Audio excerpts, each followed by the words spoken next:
Good, y'all. Welcome back to the CFL podcast where we talk everything college football, especially HBCU football. And today we're talking about five-star recruit, top three in the ESPN 300, and just overall beast of a prospect, Travis Shaw, okay? Out of Greensboro, North Carolina, Grimsley High School, class of 2022. Now, the reason why I'm making this video on him is because he has been crystal balled in the latest prediction by another national recruiting analyst for 24/7 Sports to go to North Carolina A&T. That is huge, okay? Because he's had multiple crystal ball predictions from multiple national recruiting analysts, but nobody has ever predicted him going to A&T, even if they made his top four. For those of y'all who don't know, North Carolina A&T has made the top four of Travis Shaw when he announced it a while back. So they're going up against the likes of North Carolina, Georgia, and who else? And Clemson. A lot of competition right there. Now, this is big to me because this is the latest crystal ball prediction. The latest. The majority of recruiting analysts still has him going to Clemson at about 73%, I believe. And then in second place, they're tied with North Carolina. A lot of people in North Carolina want him to come to UNC heavy. They want him on Chapel Hill. But A&T is right there in the thick of things. You can see, if you go to any of his posts on social media, you can see the North Carolina fans just flooding this comment saying like, hey man, stay in North Carolina, stay home. One person even said, either UNC or A&T, either way, as long as you stay in North Carolina, I'm happy. So they're going hard for him.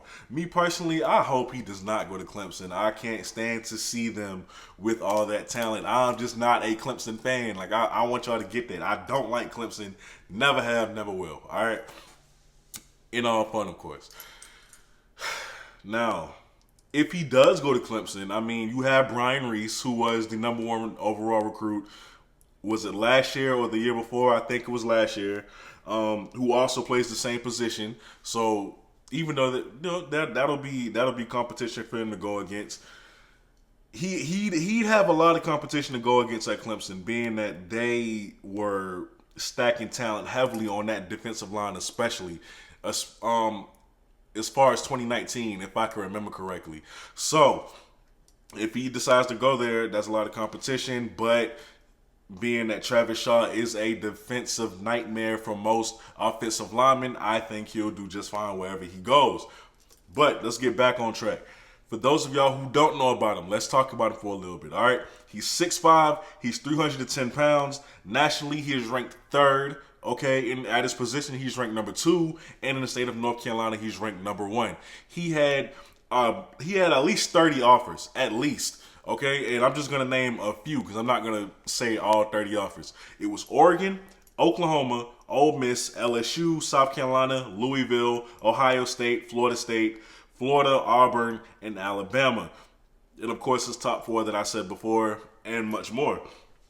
Now, Charles Power, he is a national recruiting analyst, one of them. He didn't have Travis going to A&T. I think it was somebody else that did. But this is what he had to say about Travis. He projected him to be a second round guy by the time he leaves college. And he compared him to Eddie Goldman of the Chicago Bears. Not a bad comparison at all. It gets kind of tricky when you're comparing these prospects to NFL players, whether that's past or present. It gets a little tricky. But I like the comparison nonetheless. Now, here's what he had to say about him. He's a light-footed athlete, bend and shakes his hips on contact, will forklift opponents into the backfield, great pursuit speed, he plays fast, he has quick play recognition. There's more, by the way, and if you wanna read the whole thing, I'll put a screenshot up. It should be coming up right about now. Y'all can pause that and read the whole thing yourselves. All right. Quick, I want to also mention that this dude plays basketball. You are 6'5", 310 pounds, and you are just a monster of an athlete. You love to see guys like that, man, because it's so rare, right? Playing basketball, he averaged 6.5 points, 7.6 rebounds, really good, 2 assists, and a steal per game. So he wasn't a bad basketball player. Of course, I didn't expect him to be like an ESPN top 300 player in basketball or anything, but he's a pretty promising player on the hardwood as well. Just wanted to put that out there to show y'all what kind of athlete this dude really is. He's amazing. All right. Now he did an interview with, I guess, one of the local news outlets around his hometown.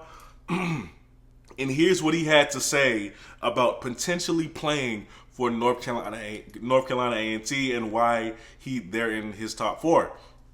He said, quote, "I'm a kid from North Carolina. You just got to put A&T in there." Talking about his top four.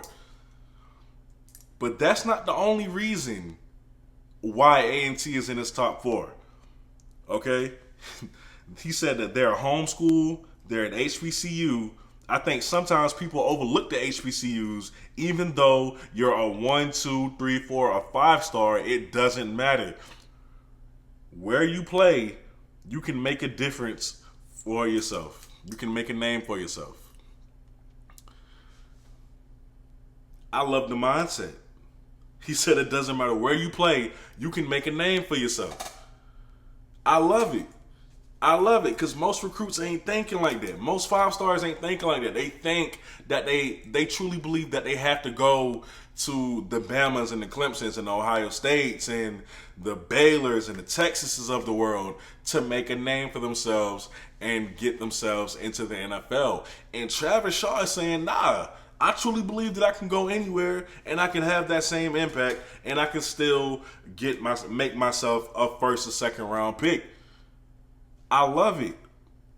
Now, like I said, those aren't the only reasons why A&T is in his top four. Okay, he also went on to say that they get things done on the field. They win a lot. We know that. All right. I think it's the vibe of A&T, the way they carry themselves. That is what I was talking about in a previous video. When you show these kids, that is your biggest strength as an HBCU, the campus life, okay, the camaraderie, the pageantry. Y'all have that, and you do it better than any school, better than any PWI could ever do it. So you need to flaunt that. You need to show off your strengths because you have many. Yes, you may fall short financially with facilities and things of that nature. So flex your strengths. You can always get better in the other things, but flex your strengths. Flex your strengths. It can't hurt. That's what that is the part of the reason why A&T is in the top four. Okay, so just keep flexing your muscle. Keep flexing your muscle. Now, I think it's important to mention that he said before he made his top four that schools would call him from 6 a.m. to 10 to 11 p.m. at night. Which, I mean, if you're a top prospect, that's nothing new. These schools will hound you. They will absolutely hound you to try to get you to come play for their program. So he said when he finally trimmed his list down, now that he's finally trimmed his list down to these 4 schools, the only priority him and his family have is searching for which school is best for him. That's his only focus now. That's his only goal. It's sounding like other schools don't even have a chance at this point. He's sticking with his top 4. Great news for A&T. The last thing he said in that interview was that we have 4 great schools on this list and that you can't go wrong with either one. Yo, can he be the first 5-star in a very long time to commit to an HBCU? A lot of people thought that maybe Dion would be the first to do it. I'm sorry, Coach Prime. I'm still getting used to that. But can it be Travis Shaw? Can A&T pull this off? Can A&T pull this off? They aren't as far as a lot of people would think. A&T has a a crazy history of winning. They've been dominant for the past few years. And if they come out and they dominate the Big South, I think that's the new conference they're in, the Big South. If they do that, yo, watch out. The floodgates are going to open. All right, because the one thing A&T does not lack on is uniforms. Their stadiums is fine. The campus life, the pageantry, everything else that I said that HBCU should be flexing, they have all of that. Uniforms is crazy. Like they have all of that. Those players have a dog mentality. Okay, that program is just a program that you would want to play for. They have the upsets. They have the close games against the top FBS schools. Their resume looks pretty good. I'm not going to say that Travis Shaw will commit to A&T. All I'm going to say is that I really hope he does. And I'm really excited to know when he's going to make that announcement. I'm really excited. A&T needs to be going hard, like super hard, with recruiting him from now up until the point where it's time to make his decision. Because I'll tell you right now, Georgia is not going to be an easy pull. Okay, North Carolina, I'd say that's a school that you have the best chance with competing with.